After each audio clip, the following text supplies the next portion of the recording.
Hello সবাইকে। আজকে আমি একটা ছোট্ট ভিডিও তোমাদের সাথে শেয়ার করছি। এটা কোনো রান্নার ভিডিও না, উইদাউট গ্যাস জ্বালিয়ে এইটা হয়ে যাবে। আমি বাড়িতে বানিয়েছিলাম ম্যাঙ্গো আইসক্রিম। তো আমি কোয়ান্টিটিগুলো তোমাদের বলে দিচ্ছি। আলাদা আলাদা করে যখন আমি নিয়েছিলাম তখন আর ভিডিও করা হয়নি। এখানে আমি দুটো আম ছোট ছোট করে কেটে একটু ফ্রিজারে 1 থেকে 2 ঘন্টা মতো রেখে দেবে।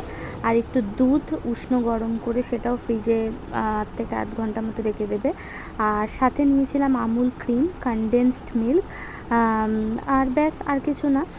প্রথমে আমটা দুধটা ফ্রিজারে রেখে দেওয়াতে কী হবে, ওটা একটুখানি মতো শক্ত হয়ে যাবে।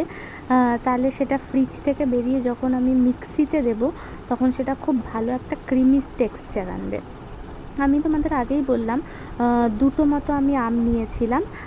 সেটাকে ভালো করে মিক্সিতে ওই দুধ, কনডেন্স মিল্ক আর আমুল ক্রিম আমি ইউজ করেছিলাম, সেগুলো একসাথে দিয়ে ভালো করে আমি মিক্সিতে প্রথমে 1 থেকে 1.5 মিনিট মতো ভালো করে ঘুরিয়ে নিয়েছিলাম। সেটা আমি একটা বাটিতে ঢেলে নিয়েছিলাম। ঢেলে নিয়ে মানে পুরো সমান করে তার উপর দিয়ে আমি কিছুটা দিয়ে দিয়েছিলাম চকো চিপস। চকো চিপস আমি দিয়েছিলাম নিজের ইচ্ছে মতো। তোমরা যদি চাও তোমরা ড্রাই ফ্রুটসও দিতে পারো। যেহেতু ম্যাঙ্গো আইসক্রিম, ড্রাই ফ্রুটসটাও ভালো যাবে। আমি ওপর থেকে একটু চকো চিপস দিয়ে দিয়েছিলাম। দিয়ে এটা একটা, আমার কাছে একটা আইসক্রিমেরই বাটি ছিল, সেটার মধ্যেই আমি অলমোস্ট এটা 3/4 ভরে গেছে। তো সেই অবধি দিয়ে আমি বাটিটার মধ্যে নিয়ে নিয়েছিলাম। যেহেতু অনেকটাই হয়ে গেছিলো তার জন্য আমি এর থেকে বেশি আর বানাইনি। এবার এটাকে ওপর থেকে আমি একটা ফয়েল দিয়ে মুড়ে তার ওপর দিয়ে আমি ঢাকনাটা আটকাবো।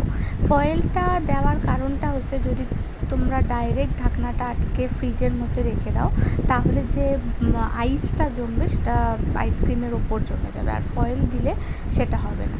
এবার আমি এটা রেডি করে চলে যাব ফ্রিজে 12 থেকে 13 ঘন্টা। আমি প্রায় কালকে বানিয়েছিলাম, আজকে আমি খুলছি।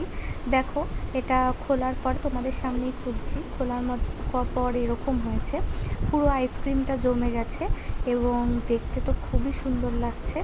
এবার আমি সার্ভ করেছিলাম মাকে, কারণ মা আইসক্রিম খেতে খুবই ভালোবাসে। খুব শক্ত হয়ে গেছিলো, একটু 1 থেকে 1.5 মিনিট একটু বাইরে রেখে বার করলে আমার মনে হয় খুব ইজি হবে, কারণ যেহেতু আমি প্রায় 24 ঘন্টা মতো রেখেছিলাম। তো দেখো, আমি বাটিতে স্কুপ দিয়ে তুলে নিয়েছি, মাকে টেস্ট করিয়েছি। মা তো বললো খুবই ভালো লেগেছে, মায়ের দোকানের থেকেও ভালো। আমারও ভালো লেগেছে, তোমরাও ট্রাই করো। টাটা।